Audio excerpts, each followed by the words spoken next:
Your brain is lying to you right now. Not sometimes, not occasionally, every single day. About money. And the worst part, it's not doing it to hurt you. It's doing it to protect you from something that happened long before you had a salary, long before you had a bank account, long before you even understood what money was. You were told that if you work hard, you will be rewarded. That discipline leads to wealth. That smart people make smart financial decisions. Here's what nobody told you. Your brain was built for survival in a world where money didn't exist, and it has been sabotaging your finances every single day since. This video won't give you a budget template. It won't tell you to cut your coffee. It will show you something far more uncomfortable, something you can't unsee once you see it. And at the end, a way out. Not easy, but real. Here's what's actually happening inside your head every time you make a financial decision. Your brain has two systems. System 1 is ancient, millions of years old. It is fast, emotional, and automatic. It makes 95% of your daily decisions before you're even conscious of them. System 2 is rational, analytical, slow. It's the part of you that knows you should save instead of spend. That reads financial articles. That makes budgets on Sunday night. The problem? System 1 was built for a world where the biggest financial decision was whether to eat the berry now or save it for winter. It was not built for credit cards, for mortgages, for retirement accounts, for subscription services that charge you while you sleep. And System 1 is winning every single day against every budget you've ever made, against every financial promise you've ever kept. The research is brutal. A study from the University of Chicago found that 87% of financial decisions are made emotionally first and justified rationally second. You don't decide with your brain. You decide with your fear, your desire, your shame, your hope, and then your brain writes a story to make that decision sound logical. This is not a personal failure. This is neuroscience. But here's what makes it truly dangerous. The specific ways your brain does this are completely invisible to you until now. Let's look at what this actually looks like in real life. Example 1. A study followed 500 lottery winners over 10 years, people who received between $50,000 and $150,000. Within 5 years, 70% had spent everything. Many were in more debt than before the win. Not because they were stupid, because a sudden windfall activates the oldest part of the brain, the part that screams, consume now, danger later. The brain that kept your ancestors alive is the same brain destroying your savings account. Example 2. Princeton researchers gave two groups of people an IQ test. One group was asked to think about a minor financial problem before the test. The other group was asked to think about a serious financial problem. The group thinking about serious money stress scored 13 points lower on the IQ test.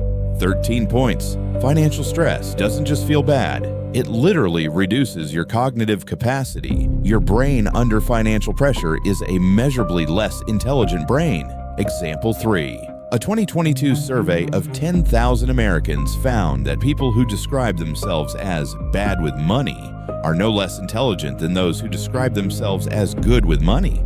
The only consistent difference? Their emotional relationship with money, the stories they were told as children, the financial behavior they witnessed growing up. Your money habits are not a reflection of your intelligence. They are a reflection of your programming. And programming, unlike intelligence, can be changed. Now we get to the part nobody wants to talk about, the specific ways your brain is working against you right now. The first, loss aversion. Your brain is wired to feel losses twice as intensely as equivalent gains.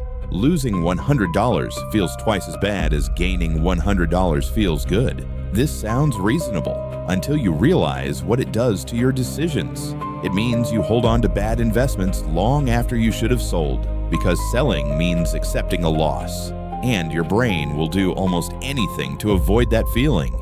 It means you avoid starting a savings account because what if something goes wrong?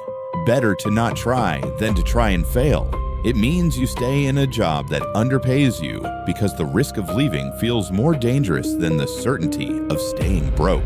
Loss aversion is keeping millions of people financially paralyzed, not because they don't know better, because their brain won't let them act better. The second, present bias. Your brain values things that are immediate exponentially more than things that are distant. $1 today feels worth more than $10 in a year, even when you know logically that it isn't. This is why retirement feels abstract, why I'll save next month becomes next year, why the vacation you can't afford feels more real than the retirement you need. Present bias isn't laziness. It's the result of millions of years of evolution that optimized for immediate survival, not for 401k contributions.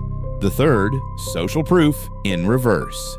Here is the darkest part. You are constantly, unconsciously calibrating your financial behavior to match the people around you. If everyone around you is in debt, debt feels normal. If everyone around you lives paycheck to paycheck, that feels like the default setting of adult life.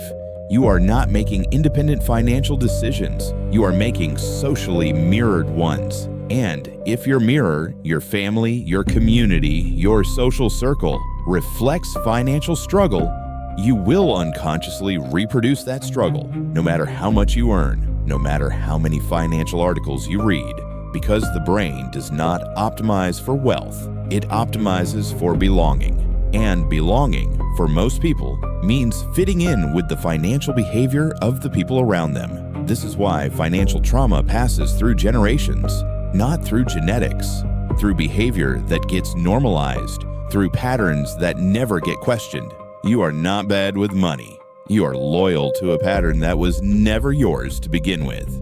Here is the turn that changes everything. Everything we just talked about. Loss aversion, present bias, social mirroring. Most financial advice treats these as problems to overcome. Discipline yourself harder, budget more strictly, just stop spending emotionally. But here's what the latest neuroscience actually shows. You cannot think your way out of a feeling. The part of your brain that controls emotional financial decisions does not respond to logic. It responds to safety, to identity, to belonging. Which means the entire financial advice industry has been solving the wrong problem. They've been trying to make you smarter about money, when the actual solution is making you feel differently about money. The people who successfully transform their financial lives, the research is consistent on this, don't do it by becoming more disciplined. They do it by changing the story they tell themselves about who they are. Not, I am bad with money and I need to try harder, but I am someone whose brain learned a specific set of financial patterns, and I can learn different ones.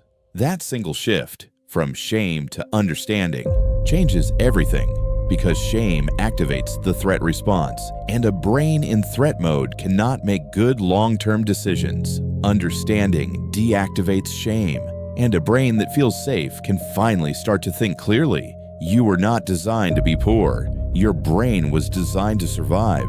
The problem is that survival and wealth building require completely different operating systems, and nobody ever gave you the upgrade until now.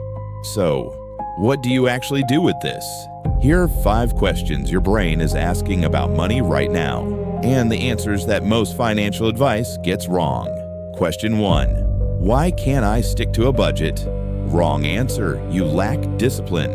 Real answer, budgets treat money as a math problem. Your brain experiences money as an emotional one. A budget that ignores your psychology will fail. Every time. Question 2. Why do I spend more when I'm stressed? Wrong answer, you're impulsive and need more willpower.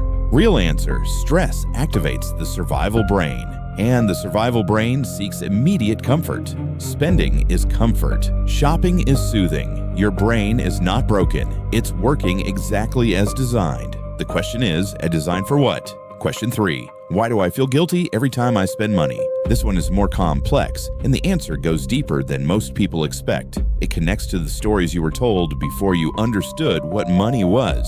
The full answer to this one requires understanding something we haven't covered yet. Question 4. Why does more money never feel like enough? We touched on this, the hedonic treadmill, but there's a second layer, a darker one, something that the research calls the invisible ceiling.